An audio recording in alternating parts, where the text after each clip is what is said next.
السلام علیکم ورحمۃ اللہ وبرکاتہ۔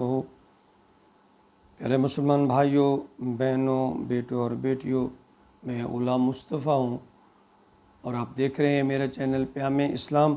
اللہ اور اللہ کے رسول کا پیغام آپ تک پہنچانے کی کوشش کرتا ہوں۔ میری سب بہن بھائیوں سے یہ التماس ہے، اگر میری کوشش اور کاوش آپ کو اچھی لگتی ہے تو میرے اس چینل کو یوٹیوب پہ جا کر سبسکرائب کر لیں، اور اگر آپ فیس بک پہ ہوتے ہیں وہاں دیکھتے ہیں تو اس پیج کو فالو کر لیں۔ میرے آنے والے جو سبق ہیں یہ آپ تک پہنچتے رہیں گے۔ میں کوئی عالم تو نہیں ہوں، اپنا سبق یاد کرتا ہوں، مطالعہ کرنے کی کوشش کرتا ہوں، جو میرے ذہن میں بات آتی ہے، جو بیٹھتی ہے، جو میں ادھر ادھر سے علم مواد اکٹھا کرتا ہوں، وہ سبق کی شکل میں آپ تک پہنچا دیتا ہوں۔ اللہ تعالیٰ میری کمیاں کوتاہیاں اس کو نظر انداز کر دے، معاف کر دے، اور آئندہ کے لیے بچائے، اور میرے اس عمل کو، اس ادنا سی کاوش کو اللہ تعالیٰ اپنی بارگاہ میں قبول فرما لے، میرے لیے توشہ آخرت بنا دے، اور ہم سب کو اس پر عمل کی توفیق عطا فرما دے۔ تو آج کا ہمارا سبق سورہ یونس آیت نمبر 36 ہے۔ اعوذ باللہ من الشیطان الرجیم، بسم اللہ الرحمن الرحیم۔ وما یتبع اکثرهم الا ظنا ان الظن لا یغنی من الحق شیئا ان اللہ علیم بما یفعلون۔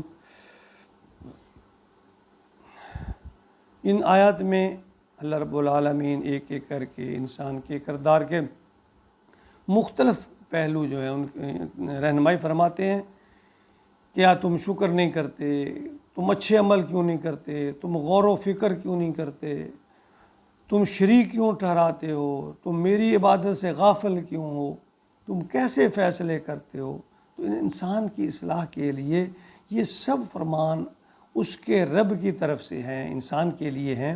اور اب اس آیت میں فرمایا جا رہا ہے کہ تم ظن کی پیروی کیوں کرتے ہو؟ ظن کیا ہے، اس بارے میں کچھ بات ہوگی۔ وما یتبع اکثرهم الا ظنا، اور نہیں پیروی کرتے تم میں سے اکثر ظن کی، گمان کی۔ ان الظن لا یغنی من الحق شیئا، یہ جو ظن ہے نا، یہ جو گمان ہے، نہیں یہ چلاتا، مستغنی کے معنی ہوتا ہے مائل کرنا، غنی کرتا، عطا کرتا، من الحق شیئا، کسی حق کی طرف، سیدھے راہ کی طرف، صراط مستقیم کی طرف۔ ان اللہ علیم بما یفعلون، اللہ جانتے ہیں، اللہ علیم ہے، سب کچھ جاننے والے ہیں۔ بما یفعلون، جو تم کرتے ہو، جو کام تم سرزد کر رہے ہو رہا ہے تم سے، جو عمل تم کر رہے ہو، اللہ فرماتے ہیں میں انہیں بڑی اچھی طرح سے جانتا ہوں۔ ظن کہتے ہیں بدگمانی کو، بے بنیاد بات کو، جس کا سر پیر ہی نہ ہو، کیا سرائی یعنی اٹکل پچو، کئی سنی بات، بغیر دلیل کے کوئی بات، یا کہہ لیں کہ اندھی تقلید، یہ سب ظن کے مفہوم میں آتے ہیں۔ اور اس کے مقابلہ میں ہے عقل و دلیل، برہان، اور اس کا استعمال، حق و صداقت کی پہچان، بات و عمل کا قرینہ، سلیقہ، یقینی اور قطعی بات۔ بخاری شریف میں ہے کہ ایاکم والظن فإن الظن اکذب الحدیث، کہ ظن سے بچو، بدگمانی سے بچو، کیونکہ سب سے جھوٹی بات ہے۔ اور اسی طرح سورہ نجم میں آیت نمبر 28 میں اللہ تعالیٰ فرماتے ہیں ان یتبعون الا الظن وان الظن لا یغنی من الحق شیئا، وہ صرف گمان کے پیچھے چل رہے ہیں، اٹکل پچو، اندازے، کہی سنی بات۔ بے شک گمان جو ہے وہ حق کے مقابلے میں کوئی کام آنے والا نہیں ہے۔ یعنی اس آیت کا جو مفہوم ہے کہ جو تم اللہ کی ذات کو چھوڑ کر یہ جو مورتیاں، نیک لوگوں کے مجسمے، یا فوت شدہ یا فوت ہونے والے جو لوگ ہیں ان کے بارے میں جو گمان کیے بیٹھے ہو، اس کی تمہارے پاس کوئی دلیل نہیں ہے۔ اللہ کی ذات کے مقابلہ میں ان لوگوں سے توقعات اور غلو کی حد تک ان سے عقیدت دراصل اللہ کی ذات کی نفی ہے، اللہ کی ذات کی صفات کی نفی ہے۔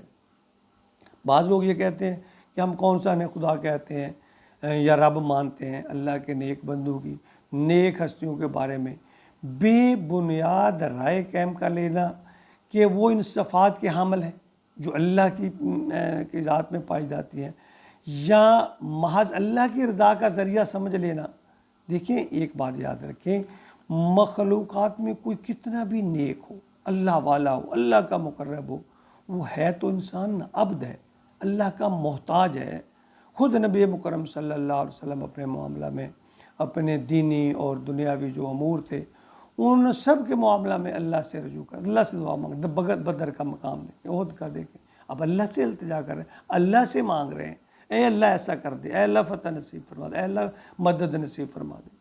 اعتقاد اور ایمان کے معاملہ میں محض تقبادی، اندھی تقلید، اس کی بجائے اللہ کے احکام اور نبی کی فرمودات جو ہیں ان کا سہارا لینا ہوگا۔ ہمیں قرآن و حدیث کی رہنمائی میں صراط مستقیم جو ہے اس کی ہمارے لیے ایک دلیل ہے اس حد تک۔ اور دیکھیں جو حصول علم ہے نا، یہ ضروری نہیں، فرض ہے۔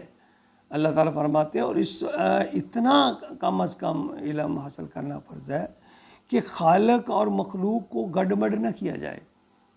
خالق کے جو اختیارات ہیں وہ ذات میں ہیں، وہ صفات میں ہیں، ان کو مخلوق کے اختیارات نہ سمجھا جائے۔ دیکھیے پھر لوگ نہ خام خواہ دوسروں کو فتویٰ لگانے چاہیے، میں کسی پہ فتویٰ نہیں لگاتا، میں تو وہ بات عرض کرتا ہوں جو قرآن پاک میں اللہ تعالیٰ سادہ الفاظ میں بیان کر رہے ہیں، اور میں بھی ان سادہ الفاظ میں بیان کر رہا ہوں، عرض کر رہا ہوں کہ بھئی اللہ فرماتے ہیں تم یہ جو شریک جنہیں تم سمجھتے ہو تمہاری مدد کریں گے، نہ یہ پیدا کر سکتے ہیں، نہ یہ ہدایت دے سکتے ہیں، نہ یہ تمہاری سفارش اللہ کے حکم کے بغیر کر سکتے ہیں، پھر تم اس کی یعنی میں پیچھے لگے ہوئے ان کے بعد۔